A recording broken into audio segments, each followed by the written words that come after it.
Ce soir, le 25 février 2026, nous avons eu un match au FedEx Forum à Memphis. C'était les Golden State Warriors en visite chez les Memphis Grizzlies. Ce n'était pas un match ordinaire. C'était un affrontement de la conférence Ouest avec de grandes implications.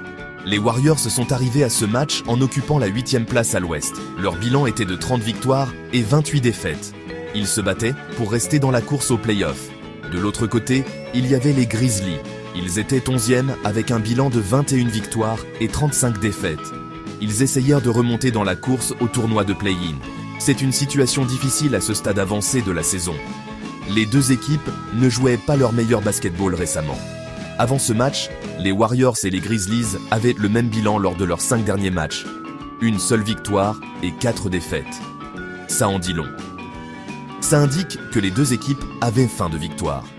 Les Grizzlies étaient vraiment en difficulté, ayant perdu 6 de leurs 7 derniers matchs. Quand on est sur une telle série de défaites, chaque possession semble plus lourde, chaque erreur semble plus grande. Pour les Warriors, ils devaient arrêter l'hémorragie et prouver qu'ils pouvaient gagner à l'extérieur, surtout avec un calendrier difficile à venir. Ce match était une chance pour une équipe de se remettre sur les rails. La véritable histoire de cette confrontation, cependant, était le rapport des blessures. Les deux équipes semblaient avoir traversé une guerre avant même le début du match. Les Warriors étaient donc privés de leur joueur clé, Stephen Curry, pour le 9e match consécutif en raison d'une blessure au genou. Ils étaient également sans des joueurs importants comme Jimmy Butler, qui est absent pour la saison, et Kristaps Porzingis. C'est beaucoup de puissance de feu assise sur le banc en tenue de ville. On ne peut pas simplement remplacer des joueurs comme ça. Cela met beaucoup de pression sur les autres gars pour qu'ils se surpassent et comblent ces grands vides. Cela change tout dans la façon dont vous jouez au jeu. Les Grizzlies étaient dans une situation encore pire. Franchement, leur liste de blessés était longue. Leur superstar, Ja Morant, était absent pour son 15e match en raison d'une blessure au coude. Il manquait également les grands Zach Edey et Brandon Clark. Santi Aldama était également absent. Et voici le plus fou. Memphis a dû utiliser son 11e 5 de départ différent en seulement 11 matchs. Ils ont même fait débuter Olivier Maxence Prosper, qui ne mesure que 2,6 m au poste de pivot. Quand vous avez autant de changements et que tant de joueurs clés sont blessés, il est presque impossible de construire un quelconque rythme ou une quelconque alchimie sur le terrain. C'est juste un mode de survie. Quand le buzzer de la mi-temps a retenti, le tableau d'affichage racontait toute l'histoire. Les Golden State Warriors menaient 74-53. C'est une avance de 21 points à l'extérieur. C'est ce qu'on appelle faire le travail. Le match a commencé de manière assez serrée.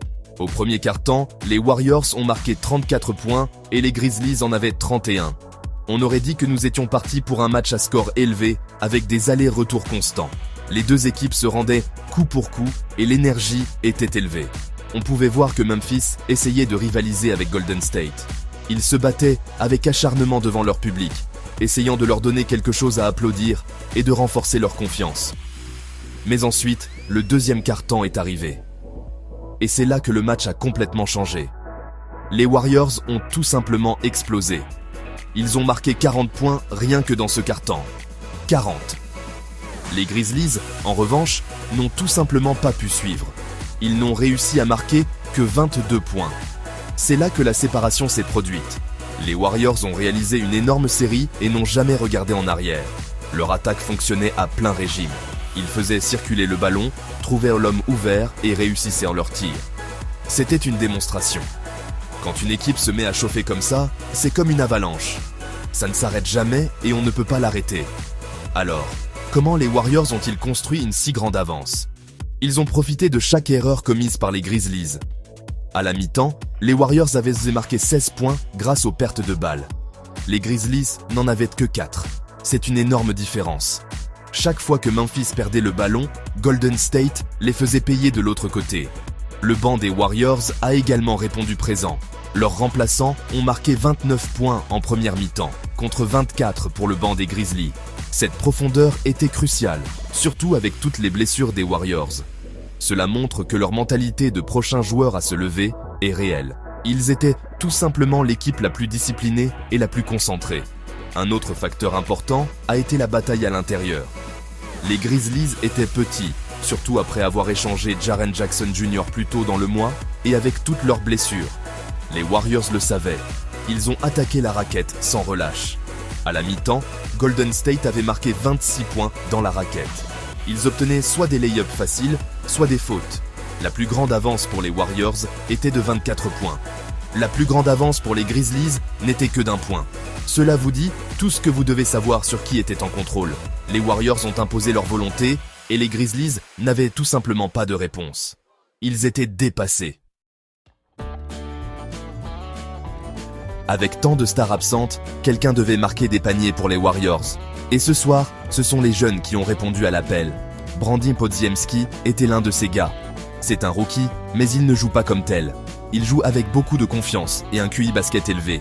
Il a été un contributeur majeur en attaque, marquant et créant des actions pour ses coéquipiers.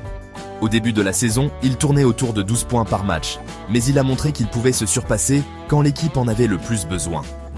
Ce match a été un autre exemple de son talent et de son importance pour cette équipe des Warriors, surtout avec leurs vétérans sur la touche. Ensuite, il y a Moses Moody.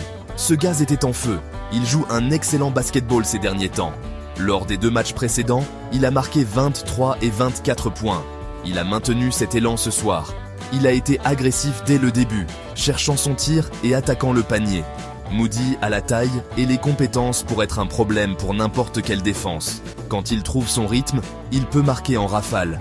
Il a montré qu'il est plus qu'un simple joueur de rôle. Il peut être un marqueur de référence lorsqu'on lui en donne l'occasion. Sa performance a été une des raisons majeures pour lesquelles les Warriors ont pu construire cette grande avance. Un autre nom que vous devez connaître est Pat Spencer. Il a également été un élément clé de l'attaque des Warriors. Quand vous avez plusieurs joueurs qui se surpassent d'un comme ça, cela vous rend très difficile à défendre. La défense ne peut pas se concentrer sur 1 ou 2 gars.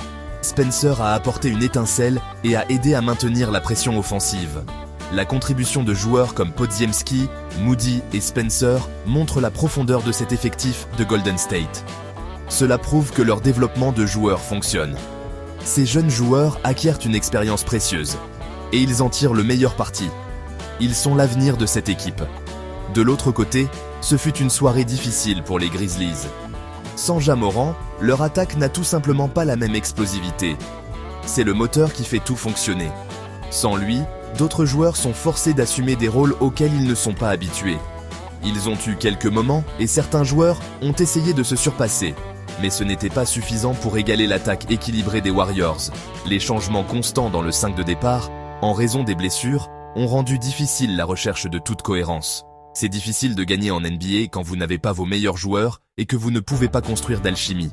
Les Grizzlies l'ont ressenti ce soir. Alors, que signifie un match comme celui-ci dans l'ensemble des choses? Pour les Golden State Warriors, c'était une victoire énorme, une victoire marquante. Elle met fin à leur série de défaites et leur donne un regain de confiance bien nécessaire. Gagner à l'extérieur n'est jamais facile en NBA, surtout quand on est aussi diminué qu'ils l'étaient. Cette victoire montre qu'ils ont la profondeur et la combativité nécessaires pour rivaliser même sans leur superstar. Elle les maintient en pleine course aux playoffs dans la conférence Ouest. Chaque victoire est cruciale à ce stade de la saison, et celle-ci pourrait être celle qu'ils considéreront comme un tournant. Ce match est également incroyablement important pour le développement de leurs jeunes joueurs. Des joueurs comme Brandin Podziemski et Moses Moody ont eu l'occasion de jouer de grosses minutes dans un match important, et ils ont répondu présent. Cette expérience est inestimable. Elle les aidera à grandir et rendra l'équipe plus forte à long terme. Quand Stephen Curry et les autres vétérans reviendront, les Warriors auront un banc plus profond et plus confiant. C'est une pensée effrayante pour le reste de la ligue. Cette victoire n'était pas seulement pour une nuit, c'était un investissement dans leur avenir et leur chance de faire un long parcours en play-off. Pour les Memphis Grizzlies, cette défaite est une autre pilule amère à avaler. Elle met en évidence à quel point ils ont été dévastés par les blessures. On ne peut pas perdre des joueurs comme Ja Morant, Zach Edey et Brandon Clarke et s'attendre à gagner régulièrement. Cette saison est de plus en plus axée sur la survie et l'évaluation des joueurs plutôt que sur les playoffs. Ils sont dans une situation difficile, prenant du retard dans la course au tournoi de play-in. L'objectif pour eux pourrait devoir se déplacer vers la récupération et la détermination des joueurs qui feront partie de leur noyau à l'avenir. C'est une position difficile pour une équipe qui avait de grandes attentes. Pour l'avenir, la route n'est pas plus facile pour Memphis. Ils doivent trouver un moyen de rester compétitifs et de garder le moral en attendant le retour de leur star. Pour les Warriors, cette victoire est une pierre angulaire. Ils doivent utiliser cet élan et continuer à jouer avec la même énergie et la même concentration. Ils ont montré qu'ils peuvent gagner avec une mentalité de prochains joueurs à se lever. Le défi est maintenant de le faire constamment jusqu'à ce qu'ils retrouvent toute leur force. Ce match a été un exemple clair de deux équipes allant dans des directions différentes en ce moment. L'une se battant pour une place en play-off et l'autre essayant juste de rester à flot.